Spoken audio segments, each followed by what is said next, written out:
তেওঁলোকক 21 কেইজনক এপিয়াৰ কৰাইছে আৰু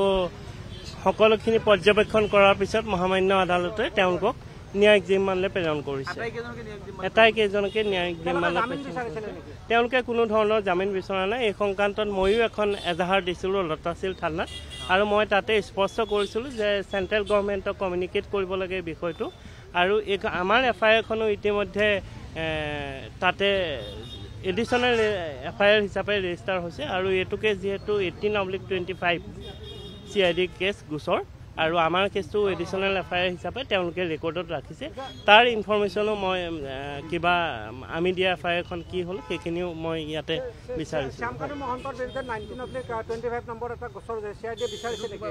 হয় তেওঁলোকক আৰু যিহেতু চাওক 15 দিনৰহে পুলিচ কাষ্টডিতে বিচাৰিব পাৰে যি অফেন্সেই নহওক গতিকে একিউজৰ কিছুমানো সাংবিধানিক অধিকাৰ আছে সেইটো কেতিয়াও কোৰ্টে ইগনোৰ কৰিব নোৱাৰিব আনাদাৰ কেছত এতিয়ালৈকে তেওঁলোকে CIDয়ে কোনো ধৰণৰ জিম্মা বিচৰা নাই হয় ময়ো এই সংক্ৰান্ততে আমাৰ জুবিন গাৰ্গৰ ইছ্যুটো লৈ ময়ো এখন এফআইআৰ দিছিলোঁ 22 তাৰিখে আৰু আমাৰ এফআইআৰখনো লতাশিল থানাই গ্ৰহণ কৰি পেলাই সেইখন CIDলৈ ইতিমধ্যে ফৰৱাৰ্ড কৰিছে আৰু CIDয়ে আমাৰ কেছটো এডিশ্যনেল এফআইআৰ হিচাপে তাতে ৰেকৰ্ডত ৰাখিছে সেই সকলোখিনি টেক কৰিছে মোৰ মিণ্টু শইকীয়া অধিবক্তা হয় হয়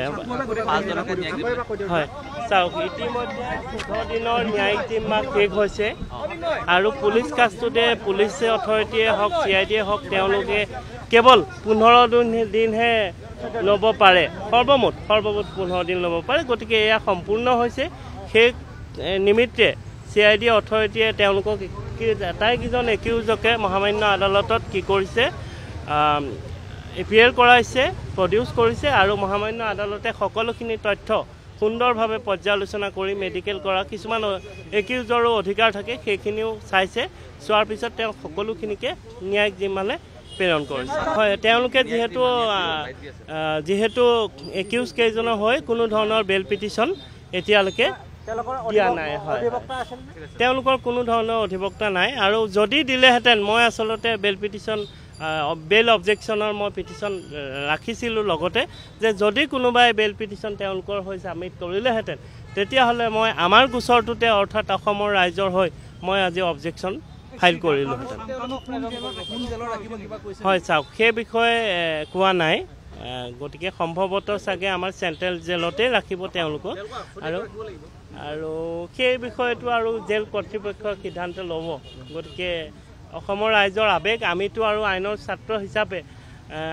কেৱল আৱেগত থাকিলেও নহ'ব আমি সংবিধানখন মই লৈ আহিছোঁ সংবিধানেই হৈছে আমাৰ একমাত্ৰ ভৰসা গতিকে তাতে মই স্পষ্টভাৱে আজি যিটো বিষয় উত্থাপন হৈ আছে আটাইতকৈ গুৰুত্বপূৰ্ণ বিষয় যে প্লেচ অফ অকাৰেঞ্চত ভিজিট কৰিব লাগে গতিকে মোৰ এফআইআৰখনত মই সেই মুহূৰ্ততে কৈছোঁ যে যদি প্ৰয়োজন সাপেক্ষে আপোনালোকে চেণ্ট্ৰেল গভৰ্ণমেণ্টৰ সহায় লওক আৰু এক্সটাৰ্নেল এফেয়াৰ্ছ বিভাগৰ গভৰ্ণমেণ্ট অফ ইণ্ডিয়াৰ সহায় লৈ আপোনালোকে যিখিনি ৰিকুৱাৰমেণ্ট আছে সেইখিনি আপোনালোকে